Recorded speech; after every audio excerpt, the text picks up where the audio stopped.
in. It's time for Common Man. Common Man. Charge the housewives like no one can. What'd you shoot? Where'd we play? Non-stop nonsense on deck today. Tune in. It's time for Common Man. Why should anybody aspire to be a common man, an average man? Do you realize what it means to be average? That means you're the best of the lousiest, and the lousiest of the best. Now, if we demand more and more for producing less and less, while the have-not nations encourage and inspire and indeed require hard work and maximum effort, if we deify the common men while they encourage and reward the uncommon ones, well, the end result of such a lopsided race as that is too obvious to require elaboration. I mean, it's like, hello? Objects in your mirror may be closer than they appear.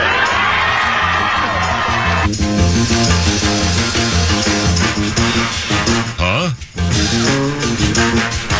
For those of you from out of town, you know, that was a joke. Yeah, kid.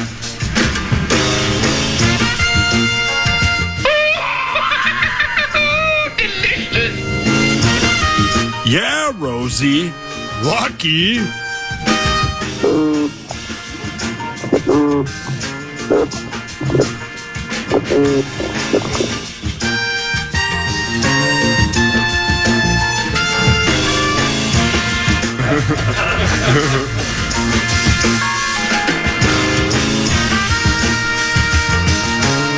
Very funny. Very funny. We got a moron here, isn't that it? You are the ambassador, Common Man, and I felt Joe was way out of line just throwing that out there. You listen to Cooley? Is wearing women's underwear part of your turn-on? Yeah, baby. We're going to South Carolina and Oklahoma and Arizona and North Dakota and New Mexico. We're going to California and Texas and New York. And we're going to South Dakota and Oregon and Washington and Michigan. And then we're going to Washington, D.C. to take back the White House. You know, I didn't like the way we were playing in sack, so I just told him, hey, you're going to live and die with me. Y'all, don't nobody like it. Sit your ass down right here. Don't come out here, but we coming through me. You know, that's why I like Sam to come in. You know, I let them do their things for 3 quarters, from 4th quarter, bring it to the ticket. Ladies and gentlemen, we're seeing what a sophisticated offensive game plan looks like. You talk about... Well done, young man! He's the clown from Brown. He's the 4th in the North. This is the Common Man, Dan Cole. And it's time for an action-packed, fast-paced, controversial Common Man program, I'm sure. There are so many topics to get to today. The soon-to-be big game world champion Minnesota Vikings try to get back to 500, and they try to return to the thrilling days of yesteryear and beat their North Division rival Chicago for the second time this season. You'll hear that game on this radio station on Sunday. Chicago's a tough guy, Tom. Coverage at 10, kickoff at 12 noon. Wild lose a heartbreaker. Wolves back in action, and the Minnesota Golden Gophers have their hands full. The football team on Friday night will take on Oregon with or Oregon, whatever you prefer. Oh, where do we start? Only the Wheel of Topic knows. Wheel of Topic!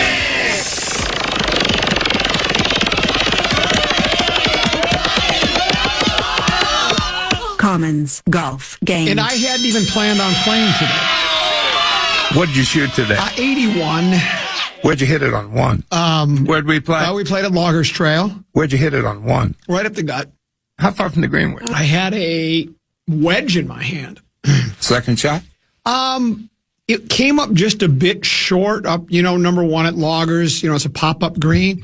So it wasn't down below. It was up on the rough, but just, like about a foot off the fringe. Then what? Well, then I tested the green, and let's just say the greens were a little lively this morning. Really? Because, it's been getting so cold at night that they're starting to get hard now. We're starting to get to that time of the year where it's hard to hold the greens.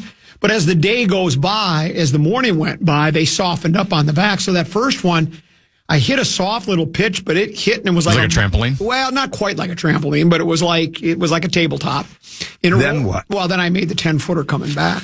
In the first 5 holes, I made 2 10-footers and 2 12-footers for par. I mean, I was putting better than 90% of the players on tour, but I kind of let it get away late. But I, for not having played since, gosh, it's been forever since I played last Friday. Well, that's for me like forever. I actually felt pretty good about the way I played today. So there were moments when. So you said rest, not rust. Yeah, I mean it was fine. I mean I had, I made the front. I made the turn at 40. Then I 3-putted 10, and what happened was it was a middle right pin, and I pulled my approach left. So it's kind of a horseshoe green. I actually thought I was going to have to putt it over the fringe, but I pulled the putt a little bit. It was a good thing I did because it caught. It didn't hit the fringe and it went up, and I just didn't hit it hard enough. It ended up being about 15 feet short, and I missed the 15-footer. But yeah, and then I hit a couple of bad shots on 16, and I made 1 double today, and it was on 16, the par 5. So but I did make birdie on 18. Hit a nice little 9-footer to make birdie on the final hole of the day. So all's well that ends well, and the round ended well. We do have an action-packed show today. The head coach of the soon-to-be big game world champion Minnesota Vikings, Kevin O'Connell, will address the assembled media. 12:45 today, Tenneby. Is that his scheduled start time? That's the rumor. Live from TCO Performance Center, the new Winter Park. And now we've moved Brian Oak now, and thanks for doing that. I know that you had suggested it, and you took care of that as a good producer would. You've moved him to 1:30 because it seems like the head coach is always doing 12:45 now. Well, right? So Oak was originally 1:30. Yes. And then the head coach kept doing his press conference at 1:15, yeah, right. 1:20. So then we moved Oak to 12:30. Now it's been 3 weeks in a row where the head coach has been at 12:45. Yeah. So I don't know if this is a permanent move to 1:30 for Oak, but at least for today. So there you go. And then the legendary Mark Rosen will join us at oh boy, 2:00. And then I'm probably going to ask him again, would you trade Anthony Edwards for Victor Wembanyama? He hates when I ask him that now because he had no idea how good Wembanyama really is. He doesn't pay attention. Yeah, he's never watched Wembanyama play this game for the Spurs. And he doesn't know anything really about him other than he knows he's tall. He's tall, and his name is Victor. And I don't even know, does he pronounce it Wembanyama? I wonder if he even knows how to pronounce it. We'll ask him when he comes in. I'll say, pronounce Victor's last name and see if he can. And at first was not in a million years. Now all of a sudden it's like, well, the only thing I'd be worried about is injuries.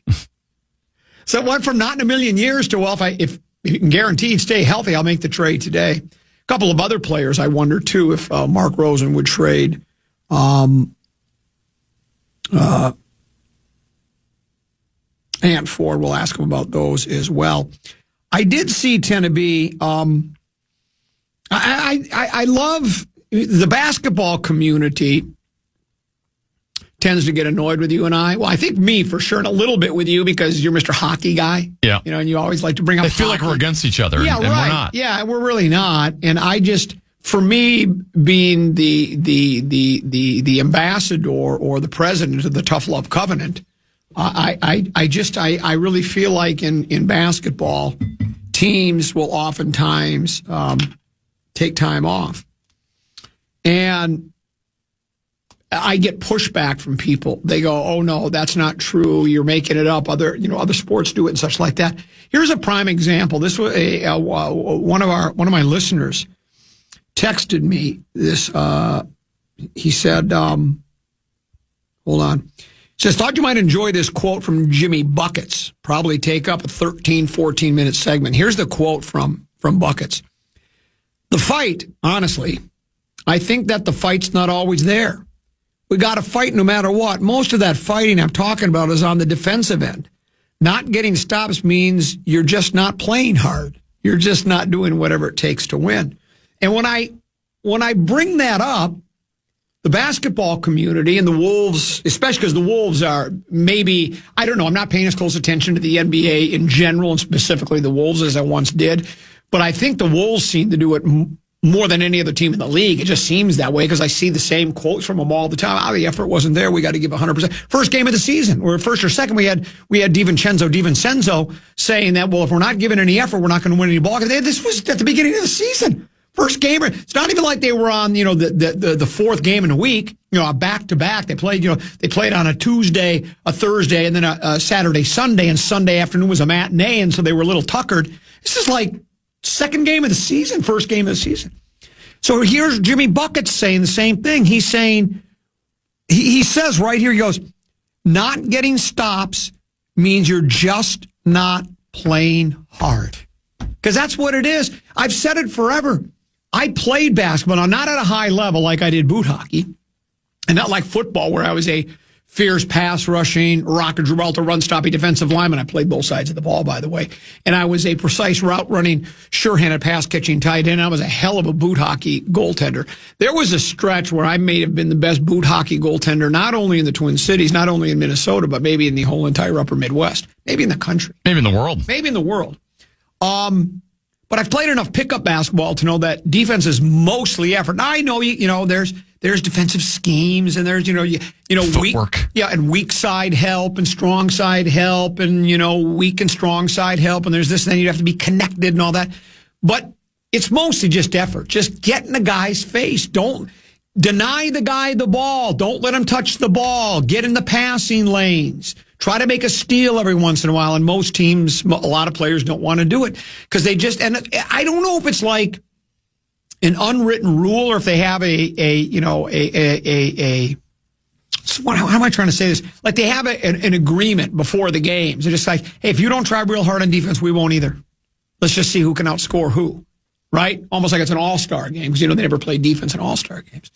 So, but there's further proof for those of you who want to attack me and say, I don't know what I'm talking about. Here's one of the best players in the National Basketball Association, my favorite player in the NBA.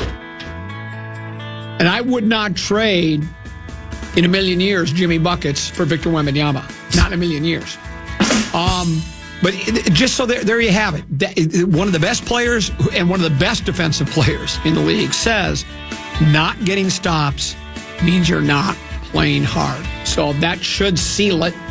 Signed, sealed, delivered on yours. Stevie Wonder, I think, did that originally. And I think Peter Frampton did a cover of it as well. We'll take a break. We'll come back. It's been fast-paced. It's been action-packed and controversial. Peek at the purple. Vikings news on the other side of the break. But right now, Tenneby has a keyword in our national cash contest. The Fan and two men in a junk truck want to give you a shot to win bonus bucks with our national cash contest. Just enter the keyword cash at KFAN.com now for a shot at winning. That keyword is cash. Enter now at KFAN.com.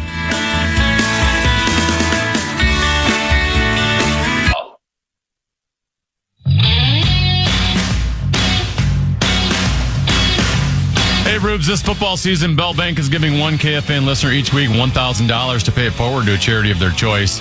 Just head over to KFAN.com, keyword contest to learn more and enter today. That's KFAN.com, keyword contest.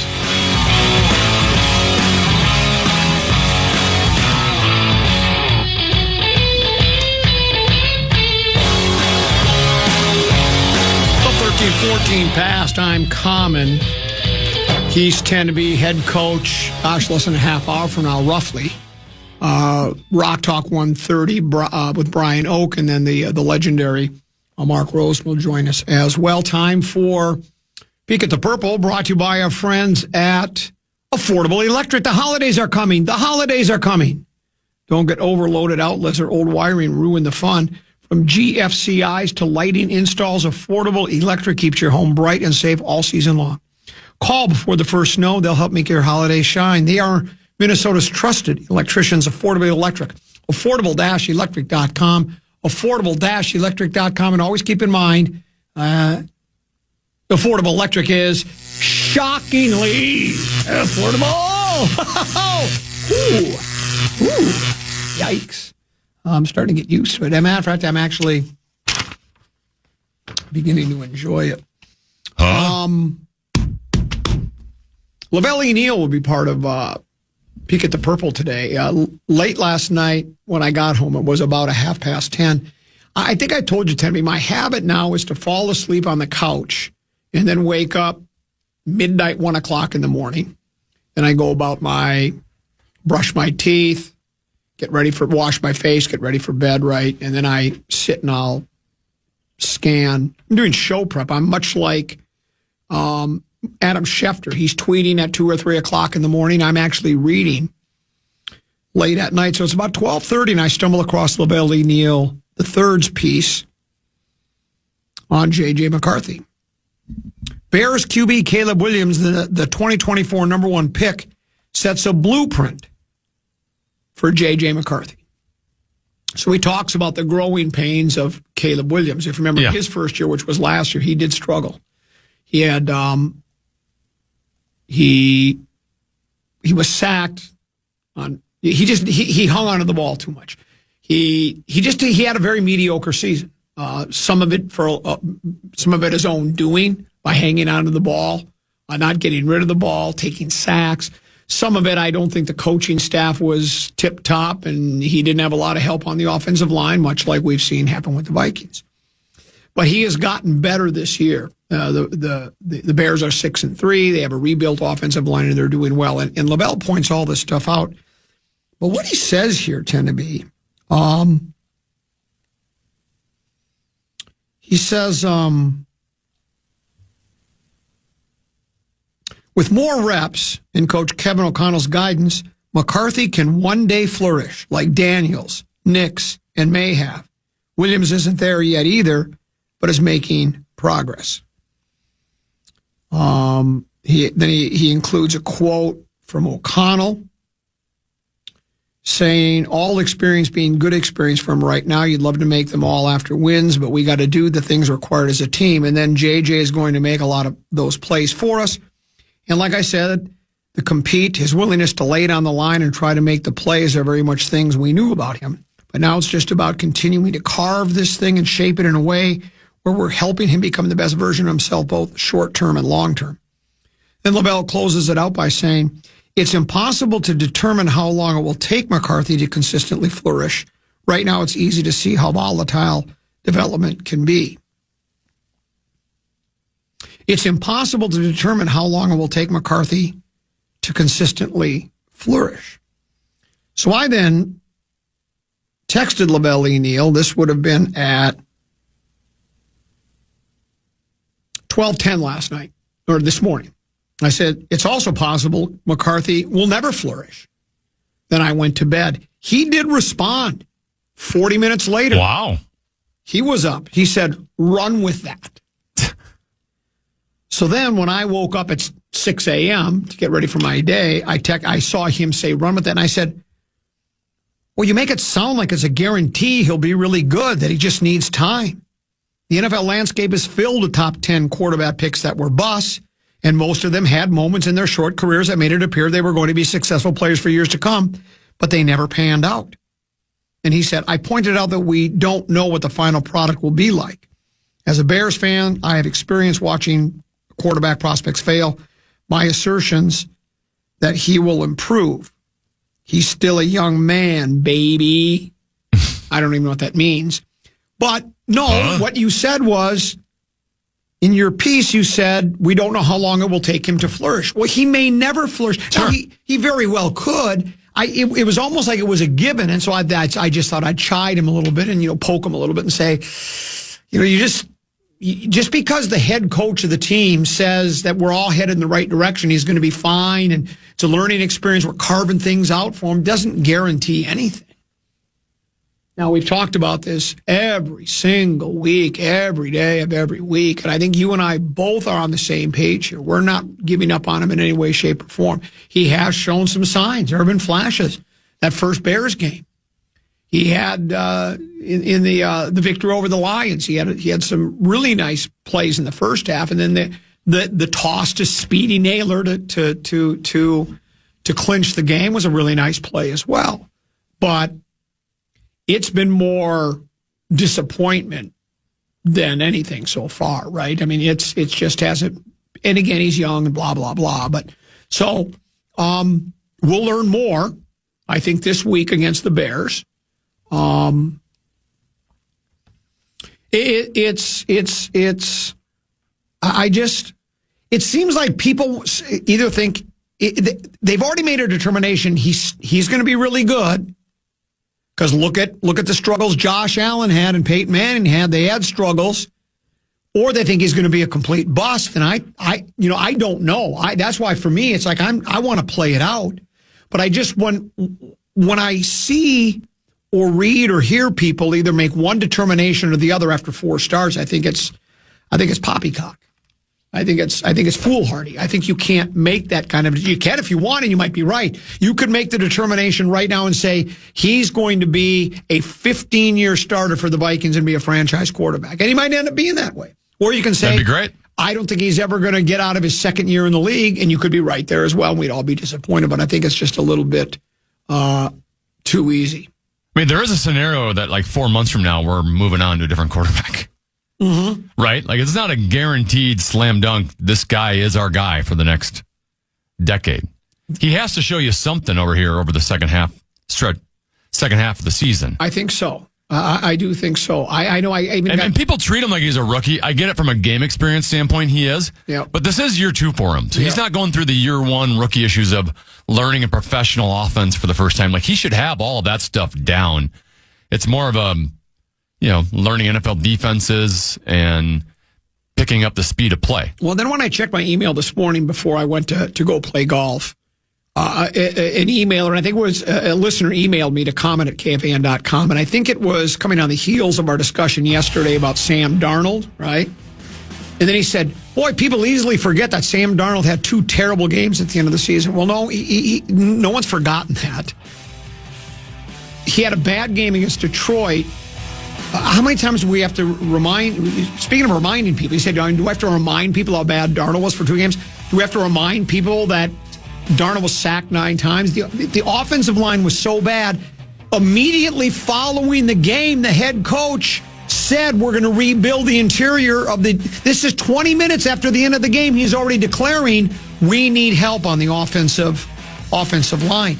Darnold was, for the most part, really, really good last year. He's been really, really good this year. If you're going to take one game, and it was a critical game, I'll give you that. I mean, it was against Detroit, final game of the season. They could have clinched home field advantage. But if you're going to say one poor performance,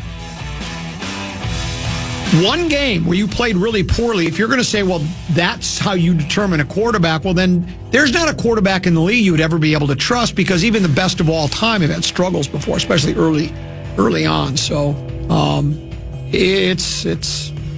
I just have to roll my eyes, shrug my shoulders, and shake my head. I'm looking forward to this Sunday's game. This should be a game where the Vikings should be able to get back on track. I know that there have been people. Well, let's break. We got more to get to. A short break. We'll come back. Don't forget the head coach at about 12:45.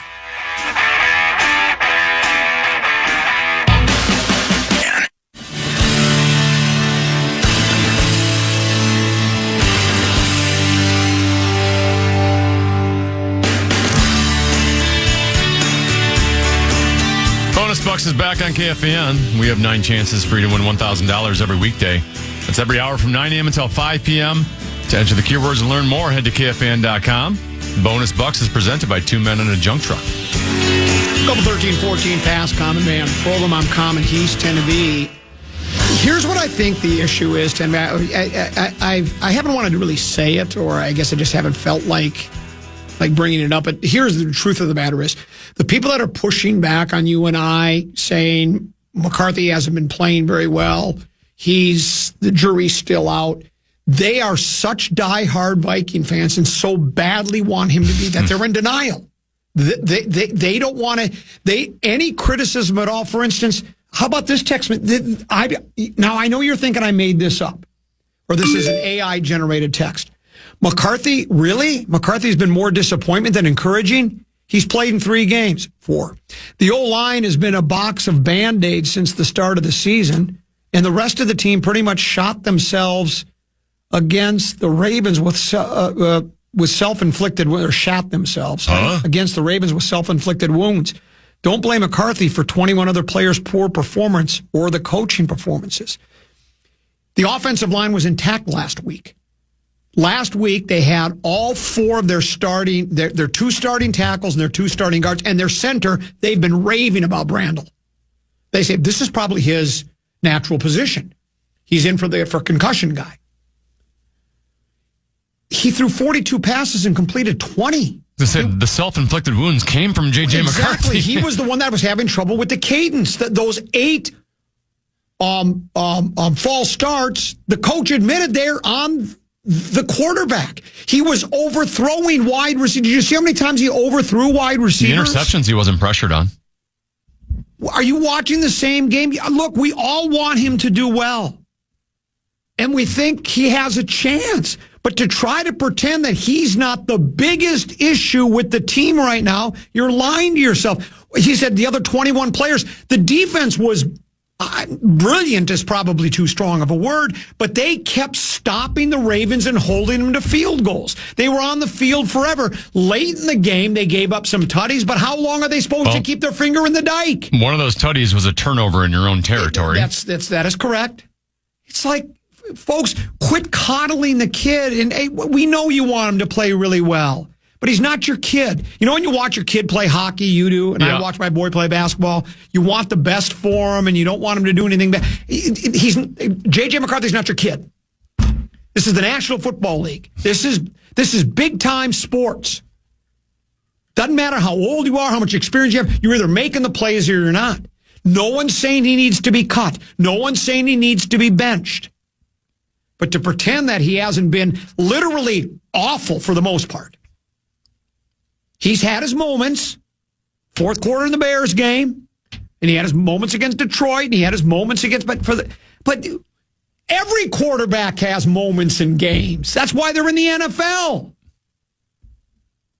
Be consistent. Yeah, that's what I would say. And we need to be consistent as well. So it's definitely a hand-in-hand thing.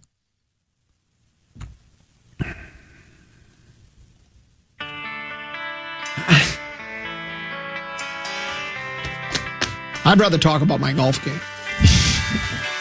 I know, really, because it's just getting to the point. Look, if you want to coddle the head coach or the quarterback, and you want to hear nothing but Ducky and Bunny about him, then 9 to noon's your place to go, right? Because I'm being told that PA is all in on kid's going to be a great quarterback, and maybe he will be. I don't know. I would say the jury's still out. That's what I would say. That's what I'm saying, too. That's all we're trying to say here. We'll break. We'll come back. And then the head coach of the soon-to-be big game world champion Minnesota Vikings will have his midweek news conference right here on the Fan.